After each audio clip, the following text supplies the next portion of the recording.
Hello everyone, নূপুর ব্লগসে তোমাদের অনেক অনেক স্বাগতম। অনেক দিন পর আমি ভিডিও নিয়ে আবার চলে এসেছি। টাইটেল আর থাম্বনেল দেখে তোমরা বুঝতে পেরে গেছো আমরা কোথায় যাচ্ছি। দিনটি ছিল 1 আগস্ট, বৃহস্পতিবার। আমরা সবাই যাচ্ছিলাম ব্যারাকপুরের দাদা বৌদির রেস্টুরেন্টে। বেরিয়ে পড়েছি, ট্রেনেও উঠে পড়েছি। আকাশটা পুরো মেঘলা ছিল, টিপ টিপ বৃষ্টিও পড়ছিল। তো ট্রেনে করে আমরা শেয়ারাফুলি জাংশনে চলে এসেছি। আর তারপর আমরা ফেরি ঘাটে এসে টিকিট কেটে লঞ্চের দিকে যাচ্ছিলাম। আগের দিন সারা রাত বৃষ্টি হয়েছে, আর যেদিন আমরা যাব সেদিনকেও বৃষ্টি হচ্ছে। তবুও ছাতা নিতে হয়নি, টিপটিপ বৃষ্টি হচ্ছে, রাস্তাটা পুরো ভেজা, দেখেই বুঝতে পারছো। দূরে লঞ্চ দেখা যাচ্ছে, আমাদেরকে তাড়াতাড়ি ডাকছে। আমরা উঠেছি, তারপর লঞ্চটা ছেড়ে দিয়েছে। গঙ্গা নদী পার হয়ে ওই পারে গিয়ে আমরা অটোতে উঠে পড়লাম আর চলে এলাম ব্যারাকপুর স্টেশন। ঠিক তার ডান দিকেই দাদা বৌদি রেস্টুরেন্ট। রেস্টুরেন্টের সামনে যেতেই আমাদেরকে বলে দিল যে বাঁদিকের গলিটা দিয়ে চলে যেতে। বাঁদিকের গলি দিয়ে ঢুকতেই দেখলাম দাদা বৌদি লেখা আছে, আর সেখানকার গার্ড আমাদের বলে দিল যে লিফট আছে সামনে, লিফট দিয়ে 2nd ফ্লোরে চলে যেতে। এরপর আমরা 2nd ফ্লোরে ওঠার পর দাদা বৌদি রেস্টুরেন্টে ঢুকলাম। দেখো তোমরা অ্যাম্বিয়েন্সটা, ঢুকতেই একটা লেখা আছে বিরিয়ানি মানেই দাদা বৌদি। তো সেইখানে আমি একটু ভিডিও করলাম। আর দেখো ভেতরের অ্যাম্বিয়েন্সটা কত সুন্দর। আর আজকে হঠাৎ করে দাদা বৌদিতে যাওয়ার কারণই হলো আমার হাজব্যান্ডের বার্থডে ছিল। আমি বললাম কোনোদিন তো আমরা যাইনি দাদা বৌদিতে, তো চলো সবাই দেয়, কত রকম রিভিউ দেয়, কেউ ভালো বলে কেউ খারাপ বলে, আমরাও দেখে আসি খেয়ে খুব কি খারাপ না ভালো।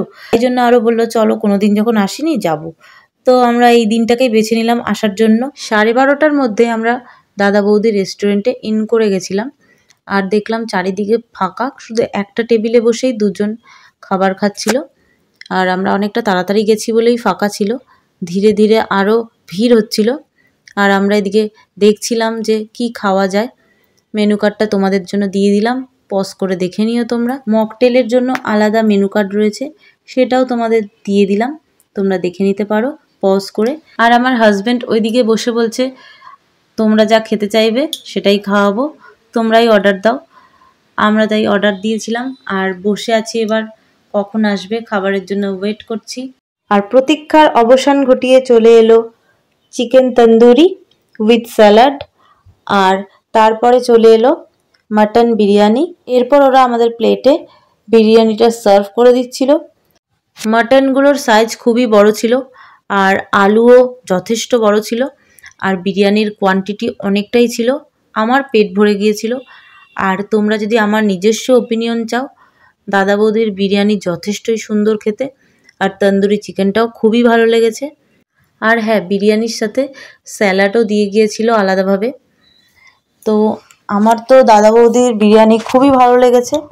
আর আমরা খাবার শেষে বিল দিয়ে গেছিলো, আর মৌরি মিছরি টুথপিক দেয়, সেগুলো নিয়ে আমরা আবার রুফটপে চলে গেছিলাম। আর সেখানে গিয়ে কিছু ছবি তুলে নিয়েছিলাম। রুফটপেও খাবার ব্যবস্থা আছে, কিন্তু বৃষ্টি হচ্ছিল বলে সেখানে ফাঁকা ছিল। শুধু নিজের ছবি দিয়ে যাচ্ছি, যার বার্থডে তার ছবি এবার দেখো। তো ছবি তুলে আমরা বেরিয়ে পড়েছিলাম দাদা বৌদি রেস্টুরেন্ট থেকে।